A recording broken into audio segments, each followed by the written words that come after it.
الحمد لله المان بالنعم الجسام، والصلاة والسلام على سيد الأنام مخرج الأنام من الظلمات إلى نور الإسلام، والصلاة والسلام على آله وأصحابه مصابيح الظلام، وعلى من تبعهم بإحسان إلى يوم القيام. أما بعد، فقد قال الله سبحانه وتعالى في محكم آياته: يا أيها الذين آمنوا قوا أنفسكم وأهليكم نارا وقودها الناس والحجارة. قال سيدنا علي كرم الله وجهه: قيل كيف نقي أولادنا؟ قال: تعليمهم شرائع الإسلام وما جاء به سيد الأنام من الأحكام، وتعليمهم القرآن حتى يستقيموا في طاعة الرحيم الرحمن وفي اتباع النبي محمد صلى الله عليه وآله وسلم سيد الأكوان.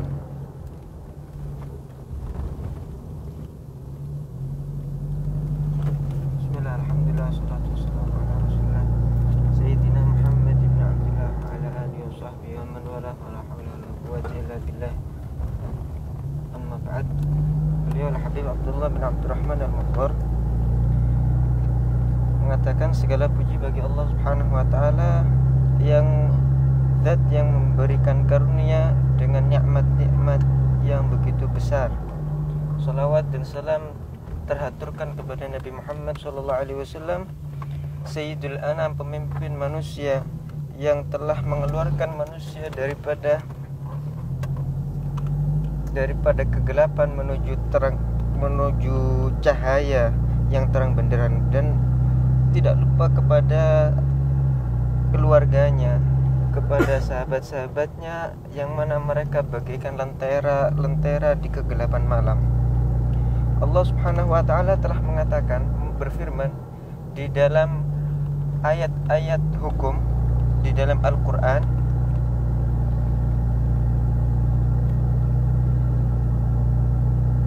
qu anfusakum wa ahlikum nara ya ayyuhalladzina amanu qu anfusakum wa ahlikum nara waquduhan nas wal hijarah. Wahai orang-orang yang beriman, jagalah diri-diri kalian dan keluarga kalian daripada api neraka, yang mana api neraka itu bahan bakarnya adalah manusia dan batu bebatuan.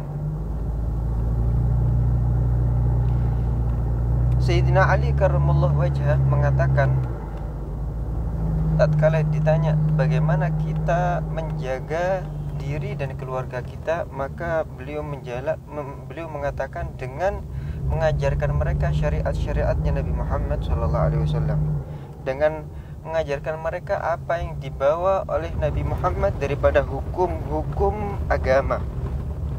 Semoga Allah Subhanahu wa taala memberikan kita agar dapat istiqamah di dalam ketaatan kepada Allah dan dapat mengikuti Nabi Muhammad SAW.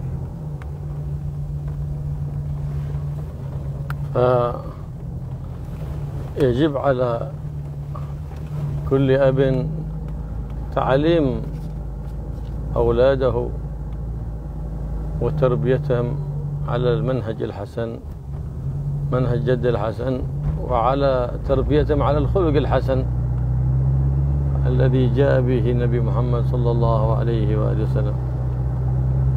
واجب على كل أب، وواجب على الزوج أن ينتبه من زوجته، يعلمها الأدب مع ربها، يعلمها أمر دينها، ويلقنها عقيدة أهل السنة والجماعة،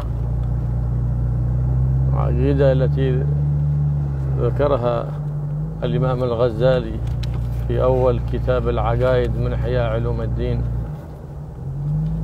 إن كلفت عقيدتها ذلك يعلمها، لأنه يريد ذرية صالحة. فما بتأتي ذرية صالحة إلا من امرأة صالحة، من امرأة متدينة، من امرأة حريصة على دينها وصحة عقيدتها. هذا ينبغي أن يراعي ذلك الإنسان. الزوج الشفيق الرفيق بزوجته يراقبها، إذا رآها مقصرة في شيء من أمور الدين يأمرها، وليس يقضي شهوته منها فقط ويتركها ولا يدري بها أصلت أم ما صلت، صامت أم ما صامت. ثم بعد ذلك يريد أن تكون له ذرية صالحة. ما بتكون هناك ذرية صالحة. اهتم بزوجتك، فإن الأم هي أساس الذرية الصالحة. إذا بغيت ذرية صالحة اختر زوجة صالحة تعينك على تربية الأولاد على الصلاح، وتسعد بهم في الدنيا وتسعد بهم بعد مماتك، ببرهم في حياتك وبرهم بعد مماتك، ويبقى ذكرك حسن بعد مماتك بصلاح ذريتك، ولن يصلحوا إلا إذا أحسنت تأديبهم وتربيتهم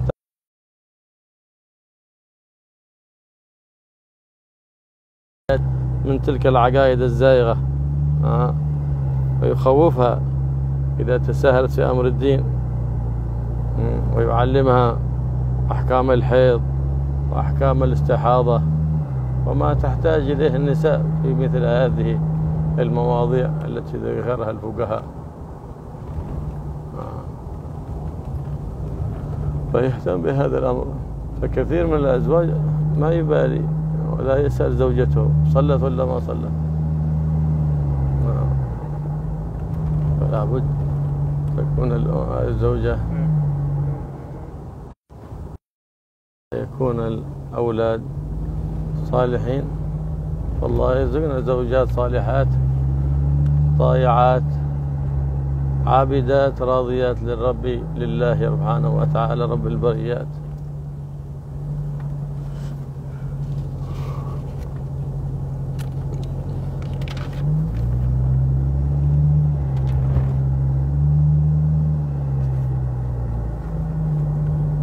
Wajib bagi seorang ayah dan ibu, wajib bagi orang tua untuk memberikan pendidikan yang baik terhadap anaknya, pendidikan yang sesuai dengan jalan metode Nabi Muhammad SAW, sesuai dengan apa yang dibawa oleh Nabi Muhammad SAW.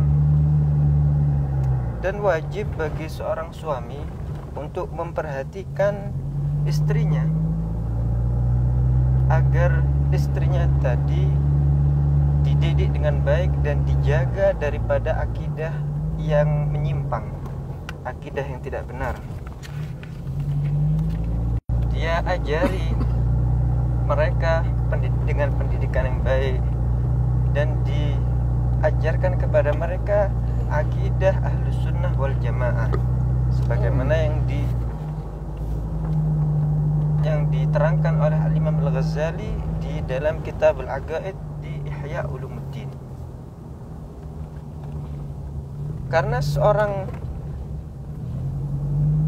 perempuan yang salehah yang dapat mendidik anak-anak kita adalah mereka yang memperhatikan agamanya, yang memiliki agama yang baik, mereka yang memiliki akidah yang benar.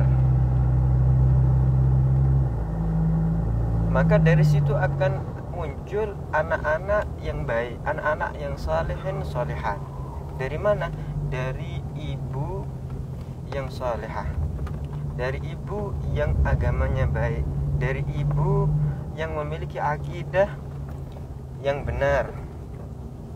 Dan begitulah seharusnya bagi seorang suami yang sayang terhadap istrinya, seorang suami yang memperhatikan istrinya, bukan hanya sekedar dia menunaikan hajat syahwatnya saja kepada istrinya, akan tapi tidak memperhatikan pendidikan istrinya, tidak mengajarkan dia dengan benar, tidak mengajarkan dia perkara agamanya. Kita lihat dia sholat apa belum sholat, kita tidak peduli. Apakah dia di dalam agamanya baik atau tidak, meninggalkan kewajiban apa tidak, kita tidak peduli. Kemudian dia menginginkan keturunan-keturunan yang baik, ya tidak bisa. Dengan kita memperhatikan pendidikan mereka, memperhatikan akidah yang dianut oleh mereka, maka kita akan bahagia di dunia. Kita akan bahagia dengan karena sebab mereka di masa hidup kita, dan kelak setelah kita meninggal kita akan bahagia, dan kita akan disebut dengan penyebutan yang baik oleh orang lain. Kenapa? Karena kita menerapkan pendidikan yang sesuai dengan ajaran Nabi Muhammad SAW terhadap mereka, keluarga kita. Jika kita telah mendidik mereka dengan benar, kemudian kita jaga mereka daripada akidah yang menyimpang, jika kita mendengar daripada istri kita misalkan bahwasanya dia condong ke ucapan-ucapannya para ahli bid'ah dan orang yang sesat, hendaknya kita menegurnya, kita meluruskan mereka. Dan kita tatkala melihat mereka mengentengkan urusan agamanya, hendaknya kita membuat mereka takut, mengancam mereka.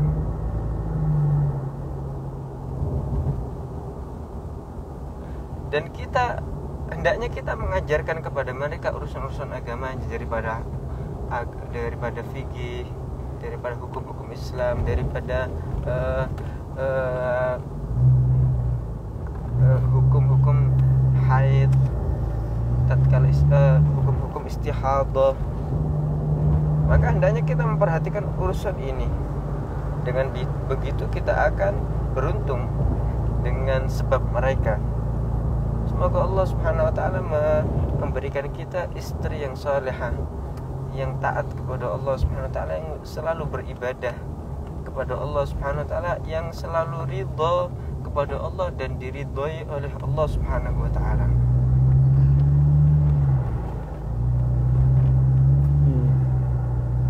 ويجب أن يسأل الزوج إذا كان جهل مسألة سألته زوجته عنها، يسأل العلماء. فإذا هو لم يعلم ولم يسأل لها العلماء وأنا منعها عن السؤال، فإنه يأثم مثل ما تأثم هو يأثم كذلك. له أما يسأل لها العلماء ويأتيها بالجواب، وإما أن يأذن لها أن تسأل هي العلماء حتى تعرف ما يجب عليها في أمر دينها. هكذا ينبغي للزوج أن يحرص على زوجته في تعليمها، فيعلمها من أمر حيضها ما يجب عليها القضاء من الصلاة.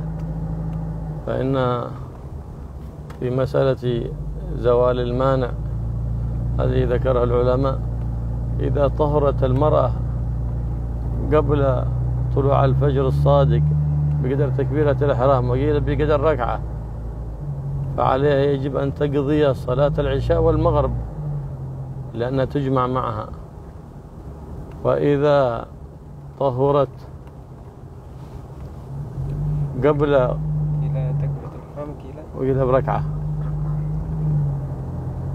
وإذا طهرت من الحيض أو النفاس قبل غروب الشمس بتكبيرة الإحرام على المعتمد وقيل بقدر ركعة، فيجب عليها قضاء العصر وقضاء الظهر التي قبلها لأنها تجمع معها. أما إذا كانت التي قبلها لا تجمع معها فلا يجب قضاء. مثال لو طهرت يعني قبل دخول وقت العشاء تكبيرة الإحرام وركعة، فيجب عليها قضاء المغرب فقط، ما يجب عليها قضاء العصر لأنها ما تجمع العصر مع المغرب ولا المغرب مع العصر. كذلك إذا طهرت قبل الإشراق فيجب عليها قضاء الصبح فقط قبل الإشراق بقدر تكبيرة الإحرام أو قدر ركعة، فيجب عليها قضاء الصبح فقط، ولا يجب عليها قضاء العشاء لأنها لا تجمع معها لا تقديما ولا تأخيرا. وهكذا هذا أقل ما يجب على المرأة أن تتعلمه فيما إذا زال المانع. كذلك يتعلم فيما إذا طرأ المانع، مثل الامرأة يعني دخل وقت الظهر ومضى قدر ما يسع 4 ركعات وما صلت، ثم بعد ذلك جاء دم الحيض أو النفاس، فيجب عليها بعد ذلك أن تقضي هذه الصلاة. بسم الله بسم الله بسم الله يا رسول الله.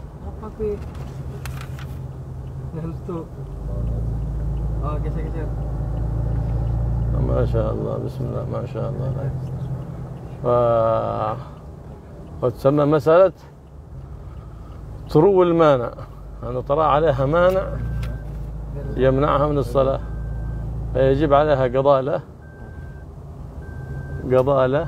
قضاء تلك الصلاة، فيجب عليها قضاء تلك الصلاة.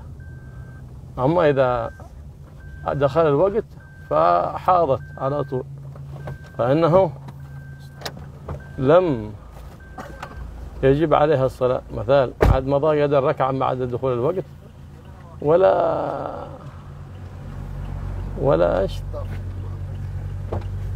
ولا صلت، عاد ما مضى ما يسع الصلاة، ما يجب عليها قضاء تلك الصلاة إلا إذا مضى قدر ما يسعها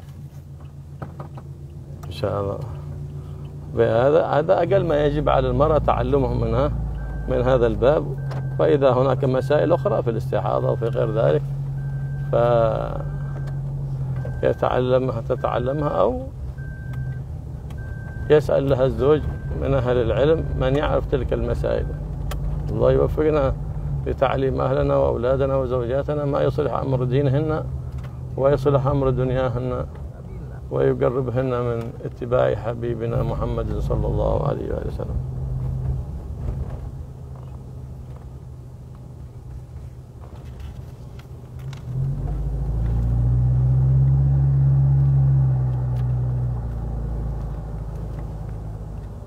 Jika seorang istri, seorang wanita tidak mengetahui salah satu masalah daripada perkara agamanya, hendaknya si suami dia bertanya atau si suaminya tadi mengajarkan kepada istrinya tadi. Jika suaminya tidak tahu, hendaknya dia bertanya kepada ulama yang mengetahui akan masalah tersebut, sehingga ulama tadi akan mendatangkan dengan jawaban yang benar terhadap apa yang dipermasalahkan daripada perkara agamanya tadi. Dan hendaknya seorang suami itu memperhatikan akan hal ini untuk mengajarkan istrinya ini, khususnya pada masalah haidnya, tentang apa yang wajib atas seorang wanita untuk digodok daripada sholat tatkala haid dia. Kemudian tentang masalah zawalul mani', hilangnya sesuatu yang mencegah seseorang untuk melaksanakan sholat. Di antara mani' itu haid, haid misalkan jika dia sebelum sholat, sebelum masuknya waktu subuh, sebelum masuk waktunya subuh, kadar waktu yang cukup untuk digunakan takbiratul ihram, ada pendapat yang lain mengatakan kadar waktu yang dapat digunakan untuk melaksanakan 1 rakaat sebelum masuknya waktu subuh, maka kemudian seorang wanita tadi suci dari haidnya, mani'nya untuk melaksanakan sholat hilang. Sebelum masuknya waktu subuh, kadar dapat melaksanakan takbiratul ihram, atau di dalam pendapat yang lain kadar waktu yang dapat digunakan untuk melaksanakan 1 rakaat.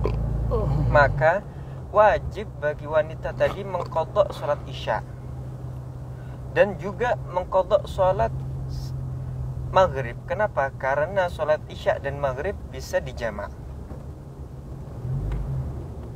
Begitu juga tatkala seorang wanita tadi dia suci sebelum terbenamnya matahari,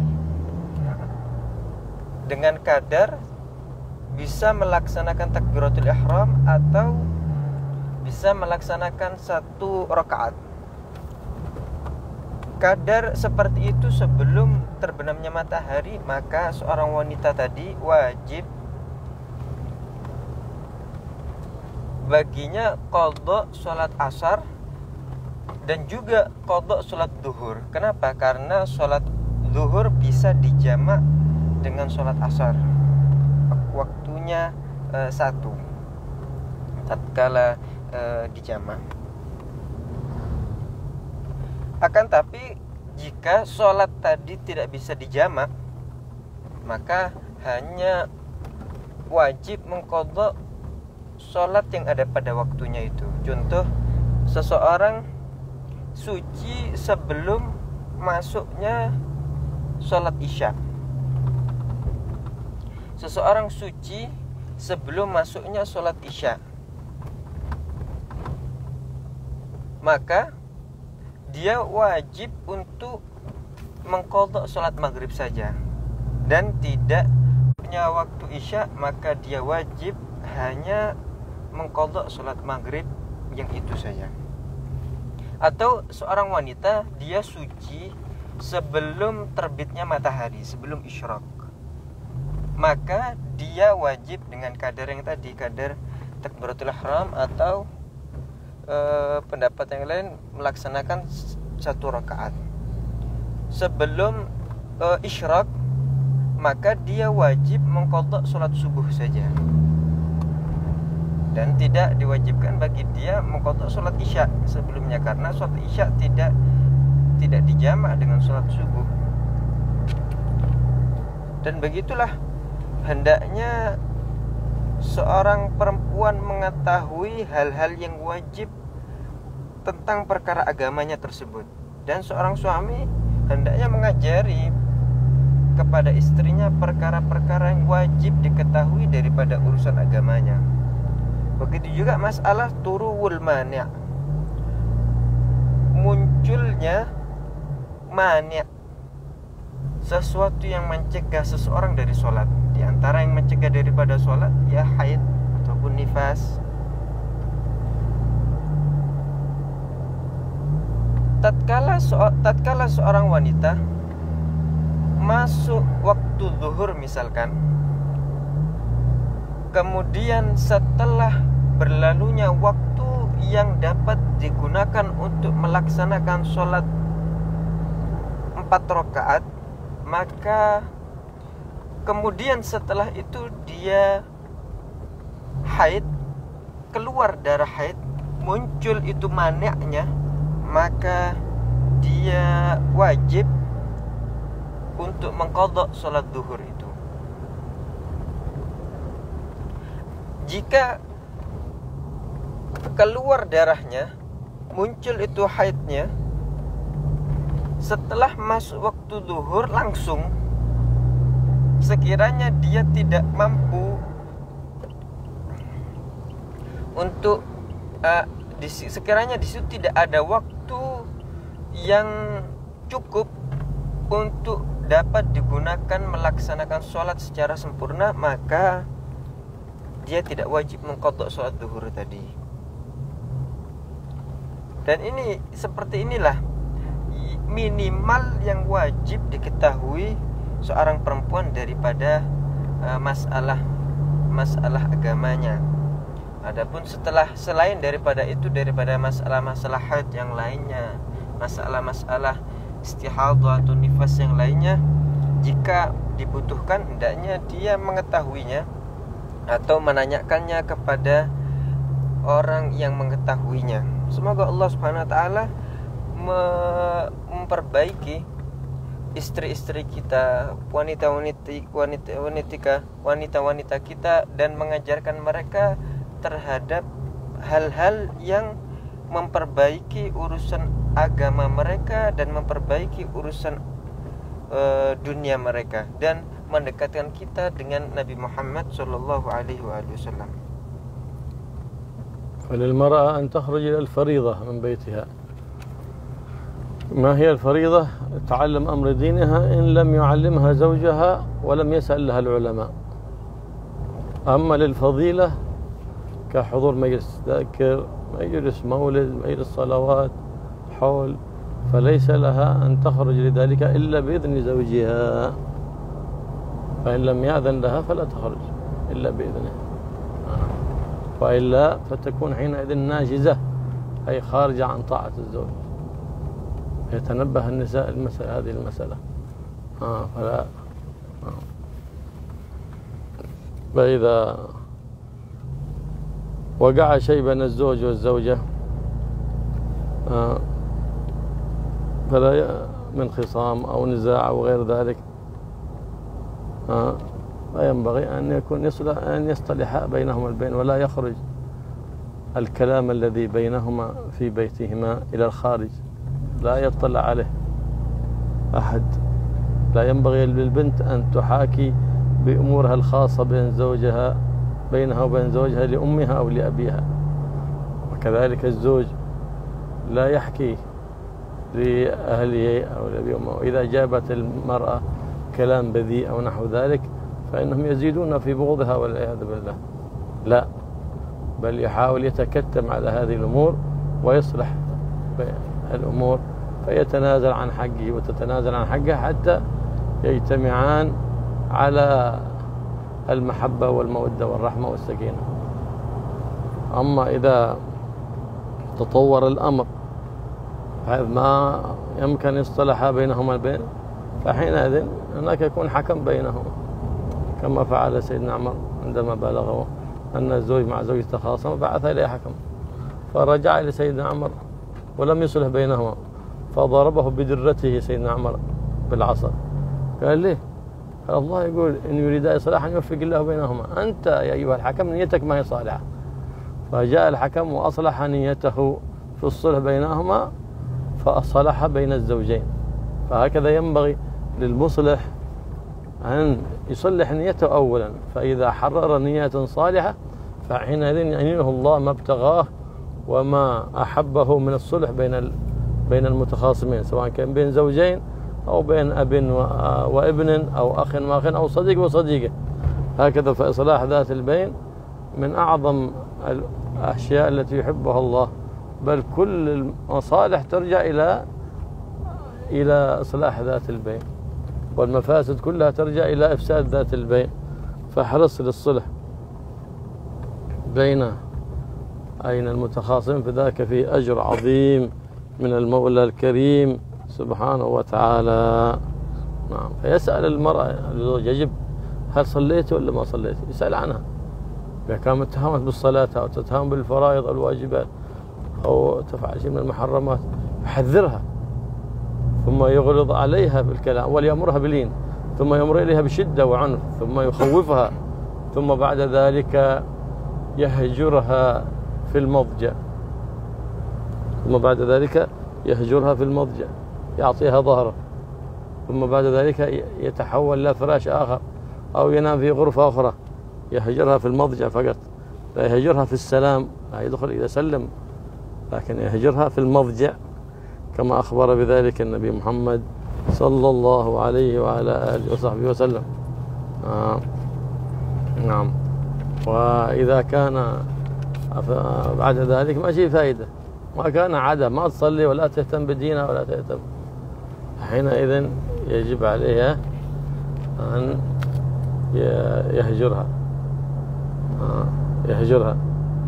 أما ضرب غير مبرح كطرف الرداء ونحو ذلك، لا يكسر عظما ولا يدمي جلدا، هذا ما يجوز. هذا أما طرف الثوب ونحو ذلك لا بأس، يعني إشارة للإهانة ونحو ذلك، ولا يجوز ضرب الوجه، وقد ورد النهي عن النبي محمد سواء كان في الزوجة أو غير الزوجة. ضرب الوجه ما يجوز مسه أبدا بضربه، حتى عند التخاصم مع أحد فلا يجوز لمس الوجه أو ضربه أو نحو ذلك. نعم، فيتحرى الزوج مثل هذه الآداب حتى تدوم المودة والعشرة بينهما.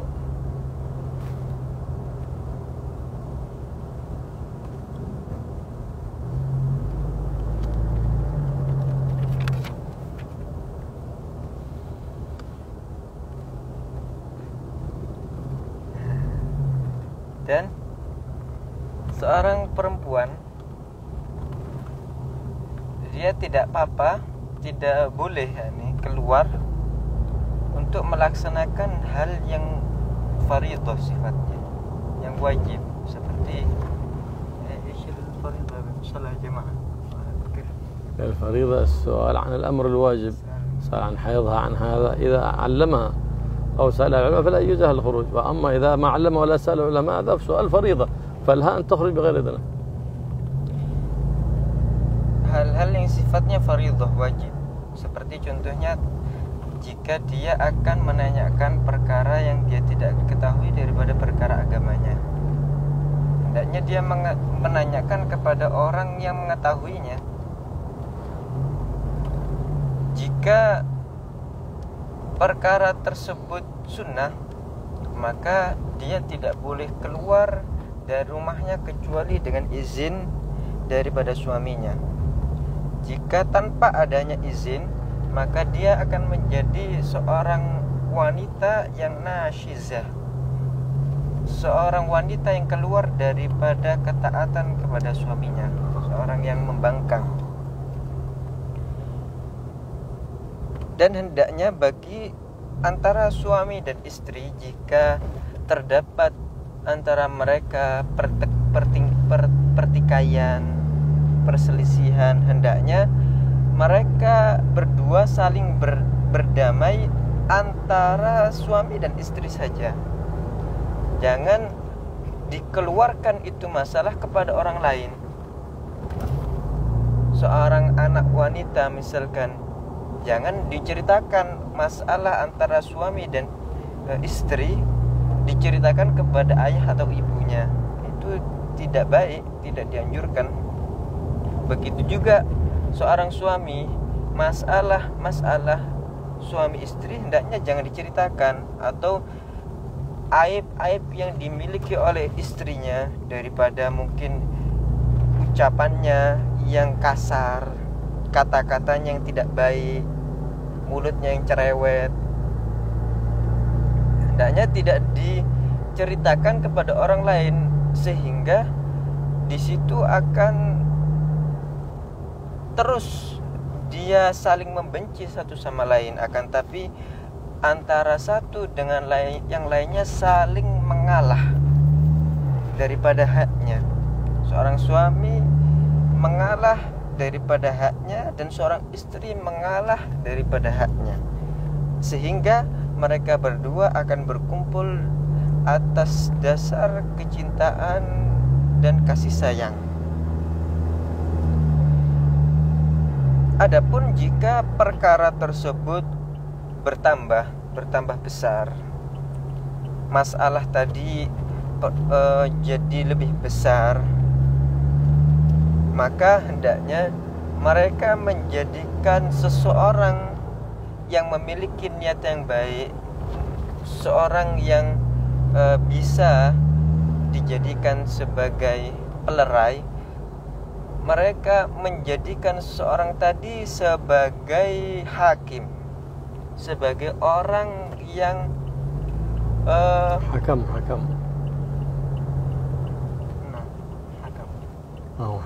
حكم ايش بالانجليزي نفسه نعم الذي يحكم عليهم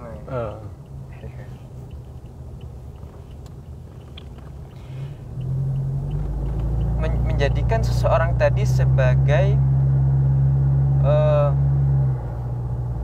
seseorang yang menjadi hakim bagi keduanya, sehingga dapat melerai dan dapat mendamaikan keduanya. Sebagaimana dahulu kisah Sayyidina Umar. اختصم الزوج مع زوجته فبلغ سيدنا عمر فأرسل حكما فأرسل حكما اختصم الزوج مع وزوجته. زوجته فأرسل سيدنا عمر إليهما حكما يصلح بينهما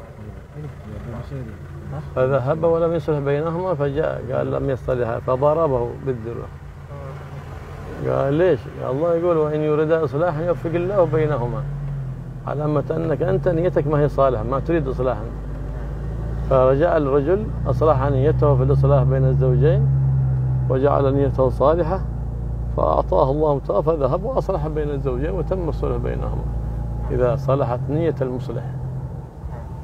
لهذا قيل إذا تحرى الإنسان النية الصالحة فيما يتحراه وما يتوخاه أعطاه الله ما مبتغاه. Dikisahkan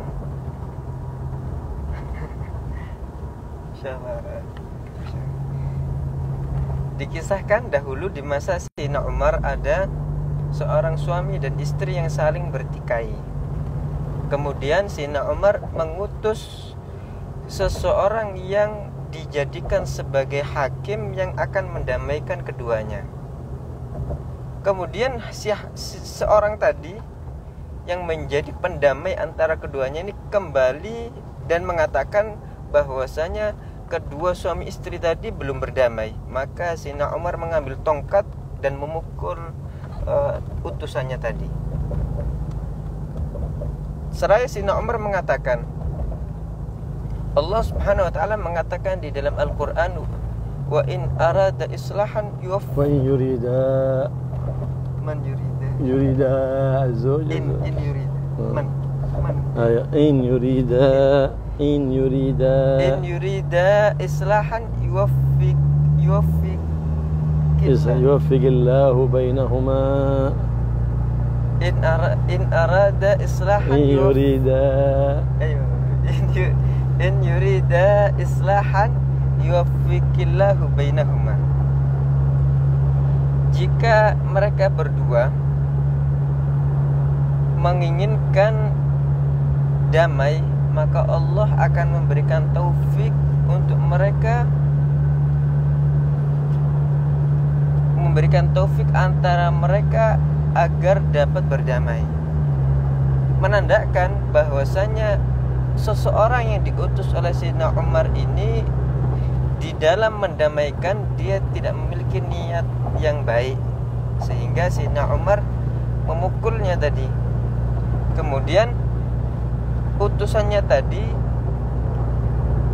memperbaiki niat kembali. Kemudian pergi menuju kedua istri yang bertikai tadi dan dapat mendamaikan keduanya. Kenapa? Karena dia telah memperbaiki niatnya sebelumnya.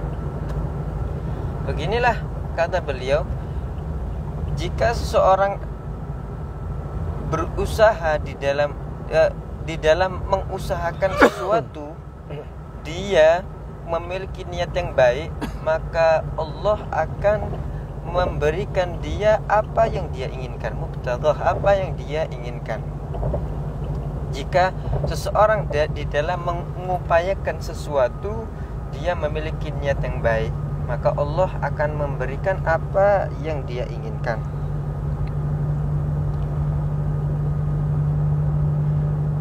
Dan begitulah orang yang mendamaikan, hendaknya dia memiliki niat yang baik, baik mendamaikan antara seorang suami dan istrinya, atau antara ayah dan anaknya, atau antara orang lain. Karena perkara mendamaikan orang ini adalah sesuatu yang dicintai oleh Allah Subhanahu wa taala. Dan jika kita melihat kebaikan-kebaikan yang ada ini, kembalinya itu kepada islah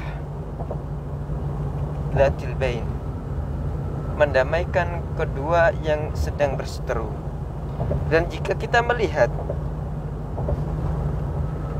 kerusakan-kerusakan yang ada, maka kembalinya kepada ifsad dzatil bain, yaitu merusak daripada hubungan dua orang yang baik. Maka hendaknya seorang suami selalu menanyakan kepada istrinya tentang perkara agamanya. Jika istrinya tadi mengentengkan urusan agamanya, ditanya, sudah sholat apa belum? Atau istrinya tadi melaksanakan sesuatu yang diharamkan oleh agama, hendaknya dia menegurnya. Atau kalau suaminya tidak bisa, pertama dia menyuruh untuk meninggalkan perkara tersebut dengan lembut, tidak mendengarkan. Kemudian dia menyuruh kepada istrinya tadi dengan cara yang lebih keras, tidak mendengarkan lagi.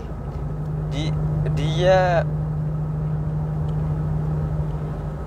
pisah di tempat, pisah di dalam tidurnya, pisah tempat tidur dengan seumpama suaminya tadi tidur dengan istrinya dan memberikan punggungnya kepada istrinya, membelakangi istrinya. Itu yang pertama. Tetap pindah tempat, pindah kasur, atau lagi pindah kamar, sehingga si istrinya tadi betul-betul mendapatkan efek jera daripada hukuman tadi. Dan jikalaupun setelah itu perlu untuk memukul, dipukul, akan tapi pukulan yang ghairu mubarrih, tidak menyakiti. Apa itu pukulan yang ghairu mubarrih? Yaitu yang tidak mematahkan tulang atau tidak melukai kulit. Dan tidak boleh, dilarang memukul wajah. Itu tidak boleh sama sekali. Baik itu terjadinya tatkala seorang suami bertikai dengan istrinya, atau pertikaian antara orang dengan orang lain. Tidak boleh memukul bagian wajah, itu tidak boleh.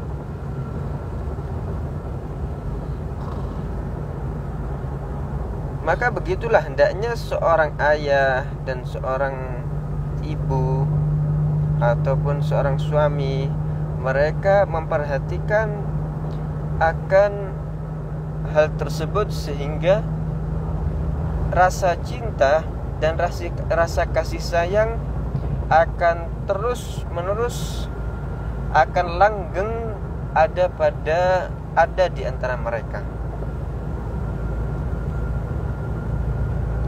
قيل لرسول الله صلى الله عليه وآله وصحبه وسلم ما حق المرأة على الرجل؟ فقال رسول الله صلى الله عليه وآله وصحبه وسلم يطعمها إذا طعم ويكسوها إذا اكتسى.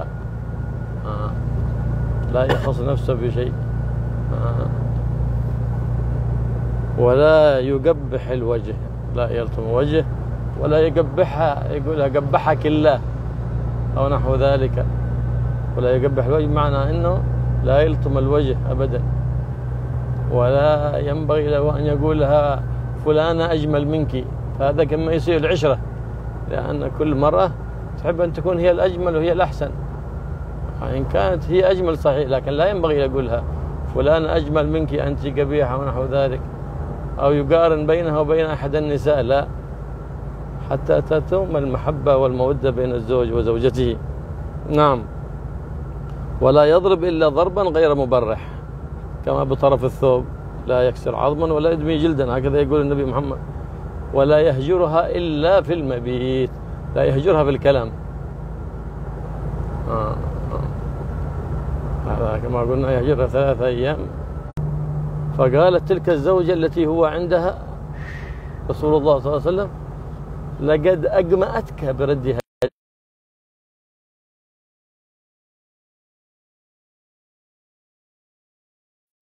أي من أن تذلين أن يكون منكم ذلا لي أو استصغارا لي. أنتن أحقر وأهون على الله أن تجمئنني. وحينئذ هجرهن رسول الله صلى الله عليه وسلم شهرا. تجمئنني أي أجمأه معنى أذله واستصغره. غضب عليهن النبي محمد صلى الله عليه وسلم شهرا. نعم، شهر، اعتزلهن شهرا كما ورد ذلك في صحيح البخاري. نعم، اعتزلهن شهرا ثم عاد إليهن بعد ذلك، تأديب لهن. شفت كيف؟ هذا أمر ديني، هذا اعتزلهن شهرا النبي محمد صلى الله عليه وسلم، تأديب لهن. وهكذا إذا كان الأمر يتعلق بالدين يهجرها. كذلك لو كان عندك صاحب نصحته وهو يعمل معاصي، نصحته وهو ما كان على معصيته، هذا أمر ديني، تهجره إلى شهر حتى إلى أكثر، لأن هذا الأمر ديني هذا. إنما لا يحل أن يهجر أخاه فوق 3، أي لغير الأمر الديني. هذا حرام، الهجران فوق 3.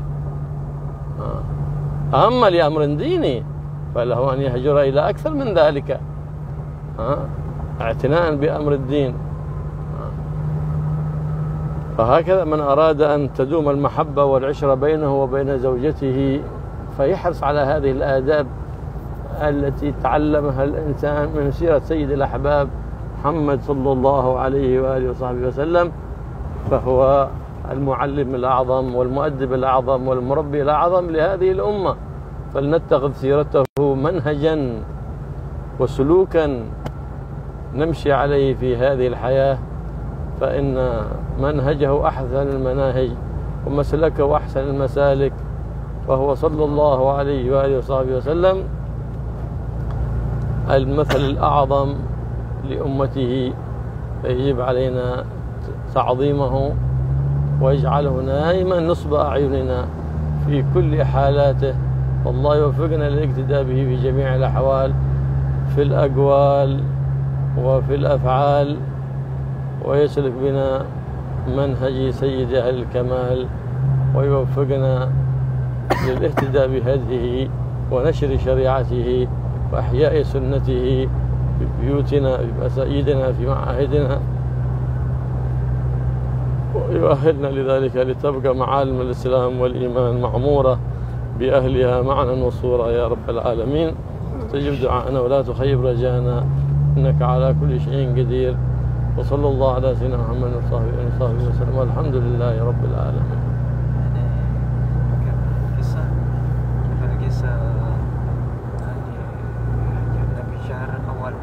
كان عند إحدى زوجاته صلى الله عليه وسلم فأرسل هدية إلى بعض زوجاته الأخريات، فردتها عليه، فقالت تلك زوجتي هو عندها: لقد أجمأتك برد هديتك، يعني أذلتك واستصغرتك.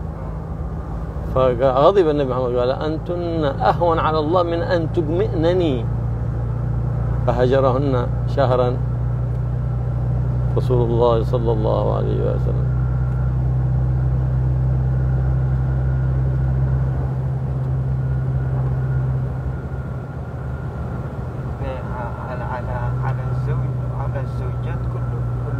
كلهن هجرهن كلهن، الذي يرد كلهن اللي ردت واللي ما ردت.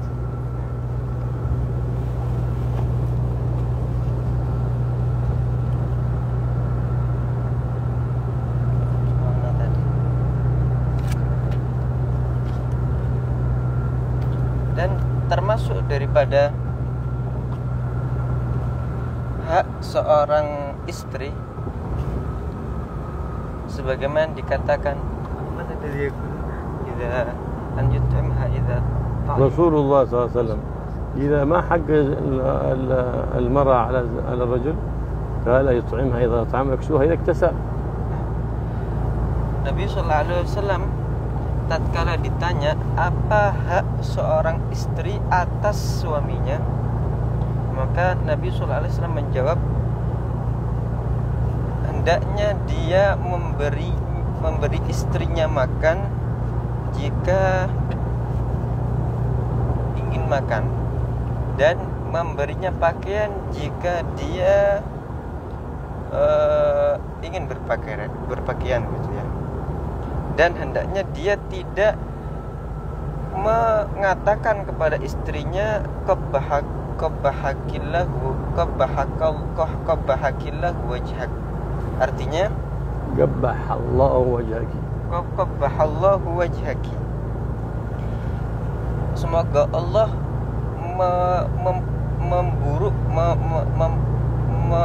memburukkan wajahmu. Artinya jangan sampai seorang suami tadi menempeleng wajah istrinya, atau mengatakan kepada istrinya bahwasanya itu si fulanah lebih cantik daripada engkau.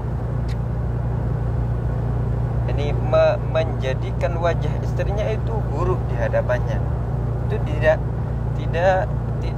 tidak boleh.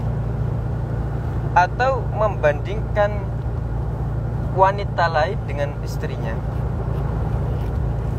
seperti halnya fulanah itu kecantikannya sama dengan dirimu gitu. Enggak, karena seorang wanita itu emang sudah menjadi tabiatnya, dia menginginkan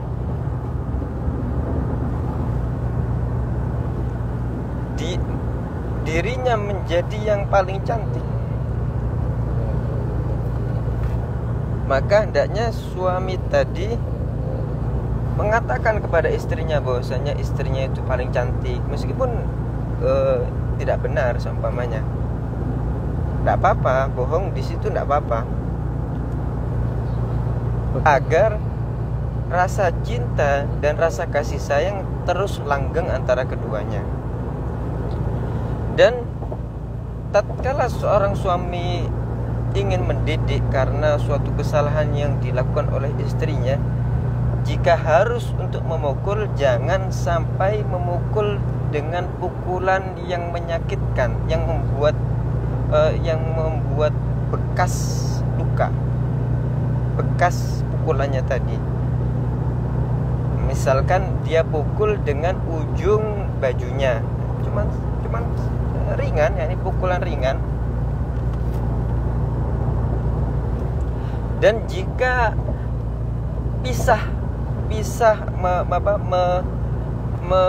menghajar, memboikot istri, itu bukan memboikot di dalam berucap, di dalam ngobrol, tidak, tapi memboikot itu di dalam tempat tidur. Dia tidak tidur bersama istrinya itu, bukan di dalam ngobrol, di dalam berucap. Jika bahkan kesalahannya itu terkait dengan urusan agama, tidak masalah untuk memboikot istrinya tadi, bahkan sampai 10 hari ataupun bahkan 10 bulan. 1 bulan. 10 hari ataupun bahkan sebulan, atau bahkan 10 bulan, tidak masalah kalau terkait dengan urusan agamanya.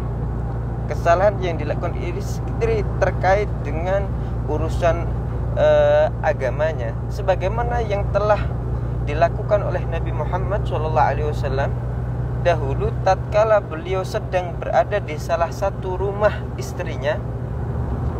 Kemudian beliau mengirimkan hadiah kepada salah seorang istrinya yang lain di rumahnya. Kemudian hadiahnya tadi dikembalikan, hadiahnya tadi kembali kepada Nabi SAW. Kemudian istrinya tadi mengatakan, sesungguhnya istrimu itu yang mengembalikan hadiah itu telah agma'atka, telah merendahkanmu, menghinakanmu. Akhirnya Nabi SAW marah, karena menghinakan Nabi itu menghinakan Allah Subhanahu wa ta'ala. Apapun yang terkait dengan Nabi itu terkait dengan Allah Subhanahu wa ta'ala. Kemudian Nabi SAW mengatakan kepada para istrinya tadi, kalian itu lebih hina daripada kalian menghinakan aku.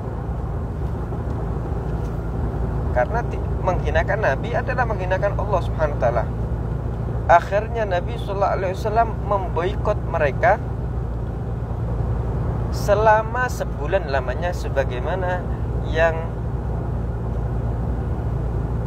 ada di Sahih Al-Imam Al-Bukhari. Itu jika terkait dengan antara suami dan istri. Begitu juga jika engkau mendapati kesalahan yang terkait dengan urusan agama pada diri temanmu, hendaknya engkau menasihati dia, tidak mendengarkan, diboikot, tidak disapa. Bukan jika diperlu untuk diboikot lebih daripada 3 hari, tidak masalah, bahkan sebulan tidak masalah. Adapun hadis yang mengatakan bahwasanya haram untuk memboikot saudaranya sesama muslim lebih daripada 3 hari, itu jika terkait urusannya selain perkara agama. Jika perkara tersebut terkait dengan urusan agama, maka lebih daripada 3 hari tidak masalah, bahkan sebulan tidak masalah. Itu termasuk bentuk kepedulian kita terhadap urusan agama. Maka hendaknya kita betul-betul semangat dan mempedulikan, memperhatikan agar mengajarkan mereka perkara-perkara agama mereka, sehingga mereka dapat menjalankan sirahnya Nabi Muhammad SAW pada kehidupan mereka. Dan kita terapkan itu sirahnya Nabi, perjalanan hidup Nabi, kita terapkan pada kehidupan berkeluarga kita. Karena Nabi SAW adalah teladan paling agung, adalah contoh permisalan yang diikuti, teladan teragung bagi umatnya, yang wajib bagi kita untuk mengagungkan Nabi Muhammad SAW.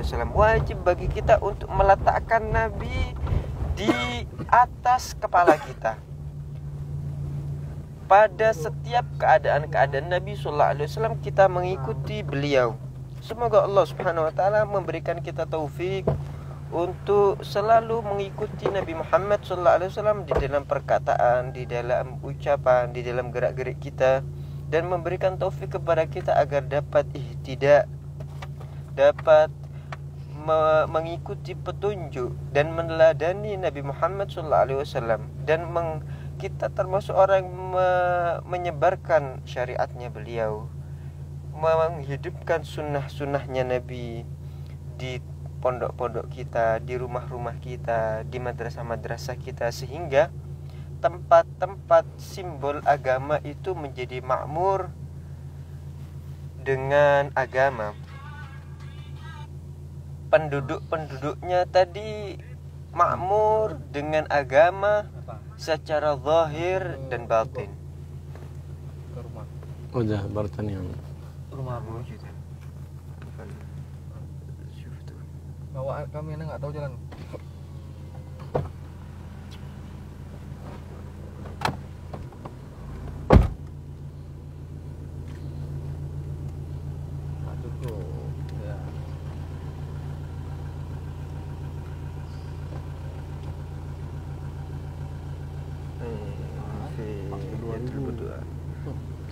Isi 2000 lagi.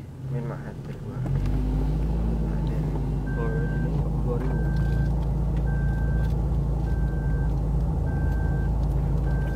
يا سيدي كيف نقابل هذا الزمن الذي تكثر فيها الفتنة لنسلم من الفتن.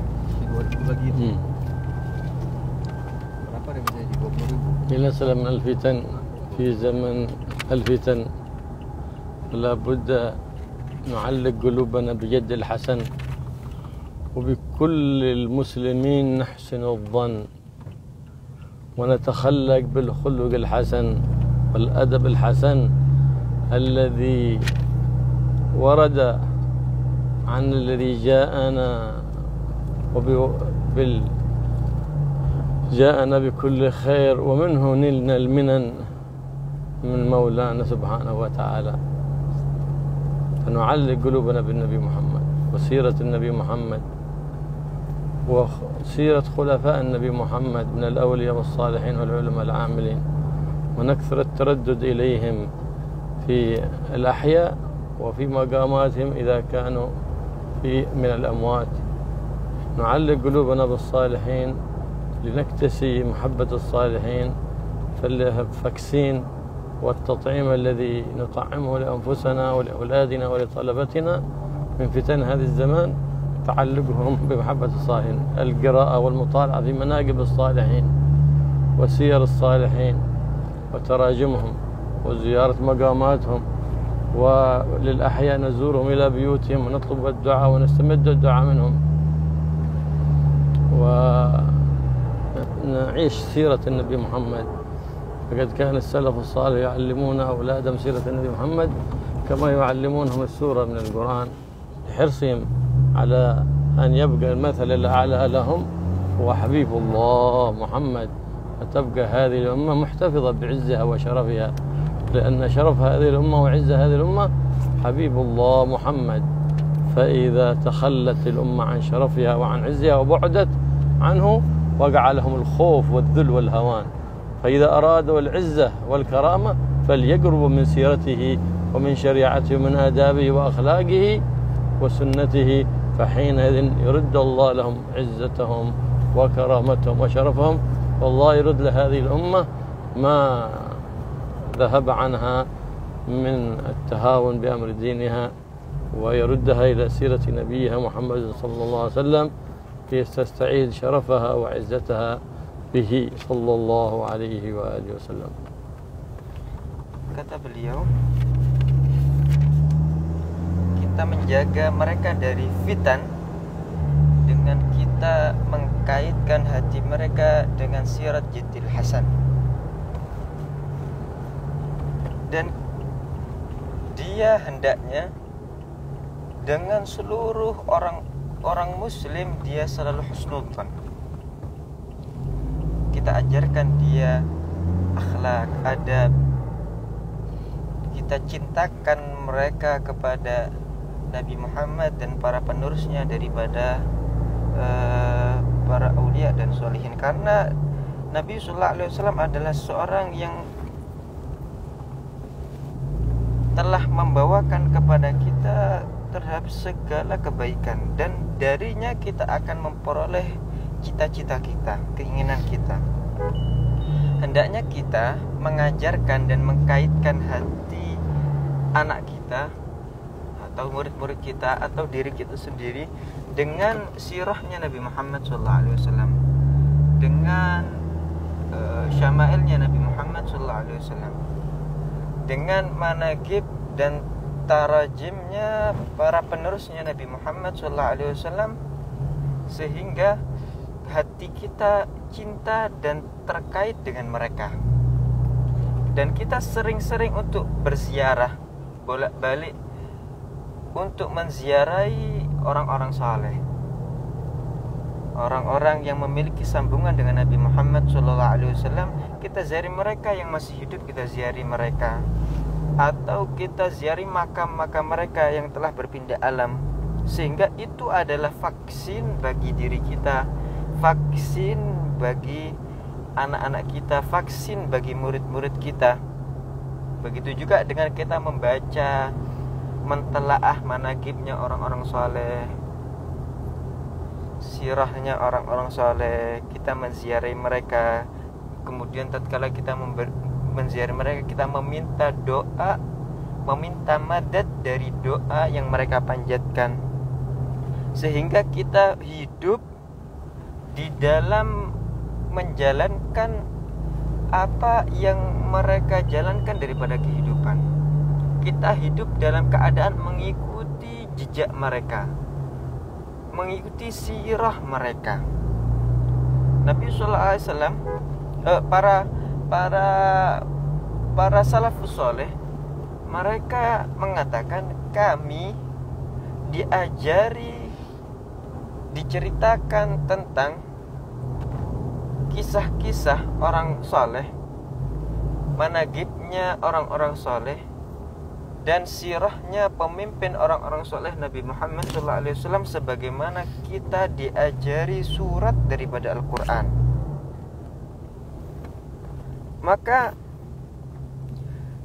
jika umat ini menginginkan kemuliaannya kembali, hendaknya dia kembali kepada kebanggaannya, kepada seseorang yang menjadi sebab kemuliaan mereka, yaitu Nabi Muhammad SAW.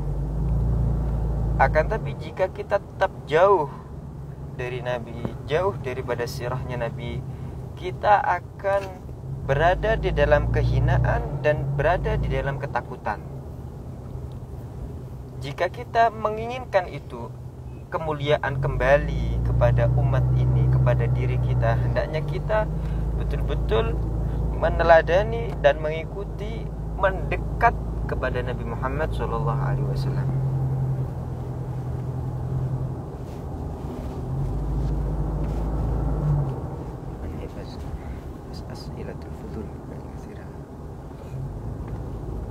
إلى أين؟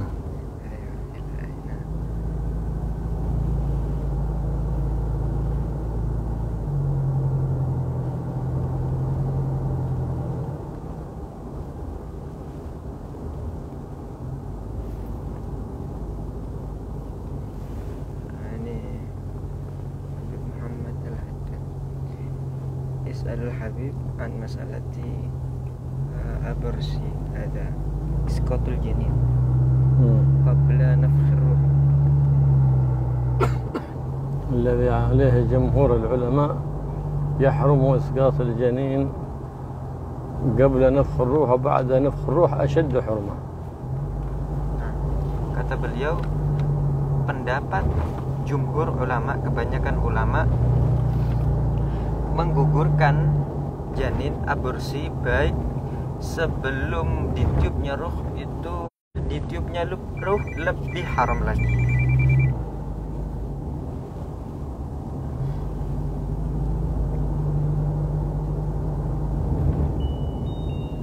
Yani katsir minhum yusallim alaihi. Assalamualaikum Habib, kaif إذا كان جاء الطهر في الساعة 12 بالليل هل وجب عليها صلاة العشاء؟ نعم، في هذا طهرت نصف الليل، فيجب عليها أن تقوم وتغتسل وتصلي العشاء أداء، ما هو قضاء. هذا إذا ما أمكن أداءها في الوقت حينئذ تقضيها، ويجب عليها قضاء التي قبلها إن كانت تجمع معها، وهي صلاة المغرب. واجب عليها تصلي العشاء وتقضي المغرب لأنها تجمع معها. Kata beliau, jika sucinya jam 12 malam itu, ya berarti dia wudu, dia mandi, kemudian dia bersuci, dia sholat wajib, melaksanakan sholat isya dalam keadaan ada, itu bukan qadha, dan dia wajib mengqadha sholat yang sebelumnya jika bisa dijamak. Seperti halnya dalam masalah ini sholat isya, berarti sholat sebelumnya, sholat maghribnya wajib diqadha. Adapun sholat isyanya tadi berarti dia laksanakan sholat isya dalam keadaan ada.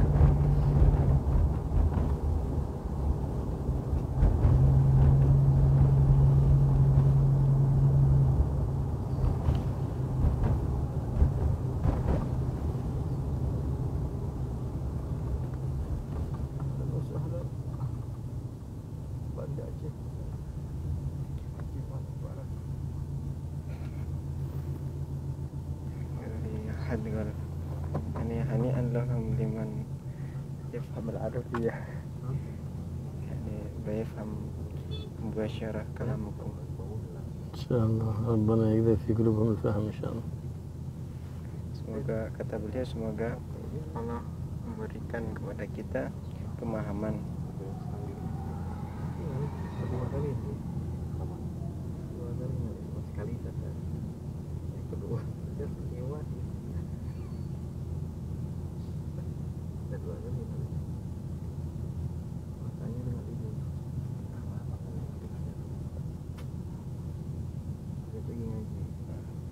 Habib, كيف لو بالعكس الزوج الذي يصعب عليه أن أمره للصلاة. نعم. فإذا الزوج كان يتهاون في الصلاة كذلك يجب على المرأة أن تعينه.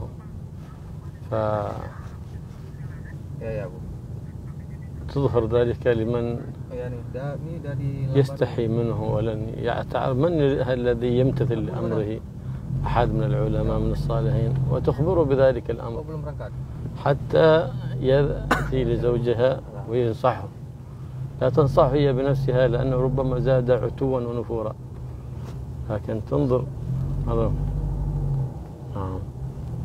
أو يرتكب شيء من المحرمات أو يشرب شيء من المخدرات أو الخمورات، لا تسكت عن هذا الأمر لأنه يزداد البلاء بلاء، لأن الرضا بالحرام حرام والرضا بالمعصية معصية، لكن تطلب الإعانة ممن يستطيع ذلك بأن ينصحه ويرده إلى الصواب، سواء باللين أو بالشدة، سواء باللين والرفق أو بالغلظة والعنف، على حسب ليه. ولا تسمى هذه من الغيبة لأنها طلب المساعدة لإزالة المنكر، وهذا يجوز.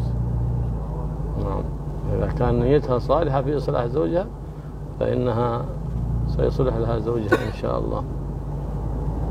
كذلك الزوجة تطلب لأبنائها أبا صالح، وإيش فائدة في زوج غير صالح؟ من أين بيأتي الصلاح في الأبناء؟ إذا كان استقام يا خير، وإذا أراد المضي في فساده وفي غيه فلتلتمس زوجا غيره لعل الله يعوضها خيرا منه، فتقول إنا لله وإنا إليه راجعون، اللهم أجرني في مصيبتي وخلف لي خيرا منها، لأن هي ما مرادها الدنيا إنما مرادها الدين. هي من الصالحات لكن ابتلاها الله بهذا الزوج فات، وهي تعمل قدر استطاعتها في إصلاحه، سواء منها أو بواسطة الآخرين الذين يستحي منهم ويهابهم ويستمع لكلامهم. بنيتها الصالحة ربنا يصلح لها زوجها إن شاء الله، ولا تتعجل بطلب الطلاق حتى لا يعني تشتت عائلتها وتفرقها، إلا إذا يئست منه، كان ميؤوس منه. المصاب بالداء يتداوى، لكن إذا كان هو صار داء يفسد من حواليه هذا خلاص يعتبر في الأموات وإن كان يمشي على الأرض. نعم. لكنها يعني يكون آخر علاج الكي وآخر الأمر الطلاق، هذا إذا لم بلعنا جهدنا في كل الوسائل في الإصلاح. الله يصلح إن شاء الله الطيبين بالطيبات ويجمعهم، والخيرين بالخيرات والصالحين بالصالحات، ويرزقهم المودات والمحبة مع الصحات والعافيات بجاه النبي محمد صلى الله عليه وسلم سيد السادات.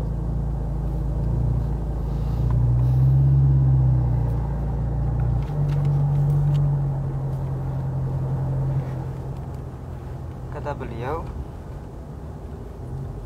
jika seorang istri mendapati suaminya tadi mengentengkan agamanya, hendaknya wajib bagi seorang istri juga membantu suaminya di dalam melaksanakan ketaatan kepada Allah Subhanahu wa taala. Dengan cara dia menampakkan itu aib suaminya, aib yang terkait dengan keburukan agamanya tadi, kepada orang yang disegani sama suaminya, yang dapat memerintahkan suaminya, yang suaminya tadi mendengar ucapannya, mungkin datang kepada seorang ulama yang disegani sama suaminya, yang pasti didengar nanti sama suaminya. Karena jika dia sendiri yang menasihati, mungkin akan menambah kebengisan dan menambah daripada kecongkaan daripada suaminya tadi. Jika si istri tadi menasihati secara langsung, mungkin akan tambah menentang, akan tambah membangkang nanti jadinya. Atau jika si suami tadi melakukan hal-hal yang diharamkan oleh Allah Subhanahu wa taala, mungkin sebagian suami mengkonsumsi narkoba atau khamar, hendaknya tidak diam si istri. Dia menasihati dengan cara yang tadi, dengan meminta bantuan kepada orang yang dapat, insyaallah sampai orang yang dapat didengar ucapannya oleh suami, yang suami ini malu terhadapnya, sehingga di situ ada perbaikan. Karena sesungguhnya kalau didiamkan begitu saja, dibukakan. Karena kalau dibiarkan begitu saja, balaknya tadi akan terus bertambah. Akhirnya balak di atas balak akhirnya. Dan seorang yang ridho dengan kemaksiatan, dia juga adalah pelaku kemaksiatan. Dia tertulis sebagai pelaku kemaksiatan. Kenapa? Karena dia ridho dengan kemaksiatan.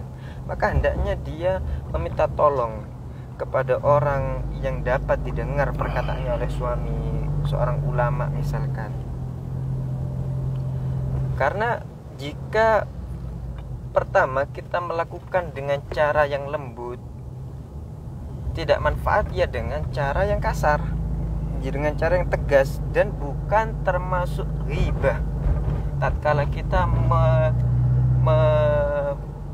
menyebutkan aibnya suami yang terkait dengan rusaknya agamanya tadi kepada orang yang akan menasihati suaminya tadi, kita ceritakan kepada dia masalahnya, ini bukan termasuk ghibah. Dan apabila si istri tadi memiliki niat yang baik di dalam memperbaiki suaminya tadi, insya Allah akan memperbaiki suaminya. Jika si istri betul-betul memiliki niat yang baik untuk memperbaiki suaminya, insya Allah sama Allah si suami akan diperbaiki oleh Allah Subhanahu wa ta'ala. Dan begitulah hendaknya seorang ayah, ibu memilihkan untuk putrinya, mencarikan untuk putrinya suami yang saleh. Karena itulah tujuan kita.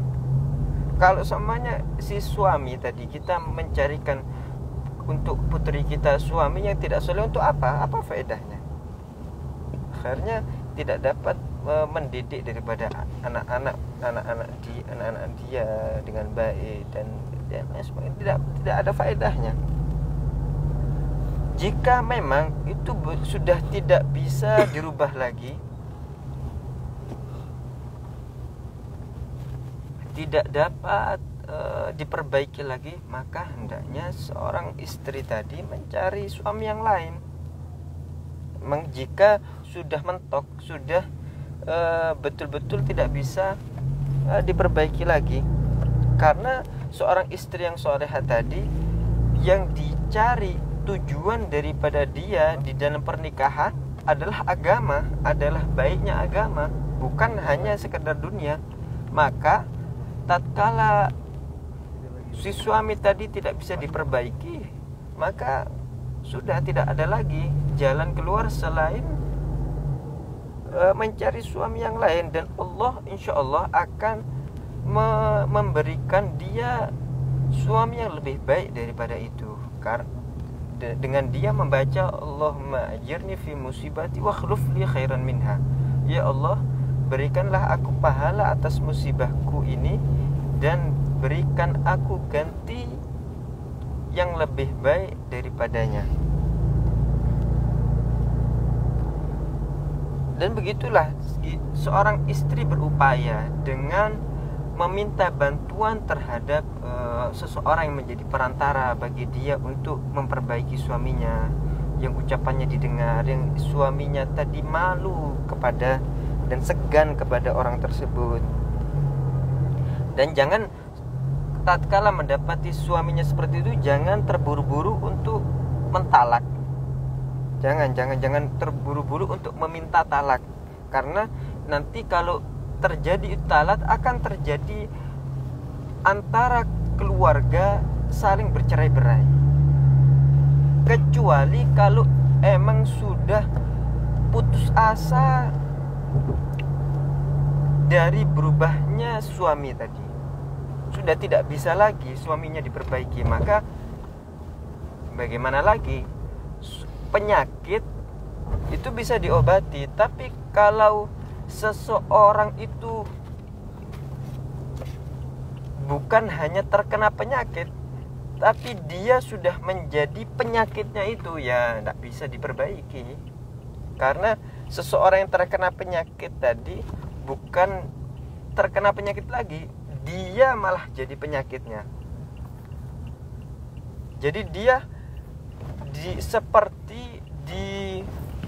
dia dihitung seperti orang-orang yang mati meskipun dia berjalan di muka bumi ini, maka sudah tidak bisa diperbaiki lagi.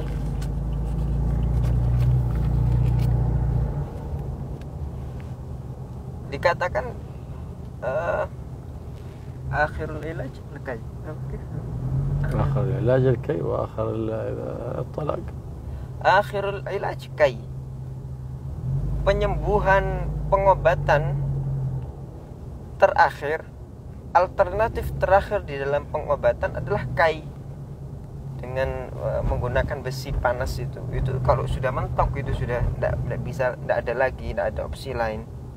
Wa akhir ini tolak sudah. Kalau semuanya sudah emang tidak bisa diperbaiki lagi, maka tidak ada jalan lain selain tolak. Jika seorang istri tadi telah mengerahkan seluruh upayanya di dalam memperbaiki suaminya.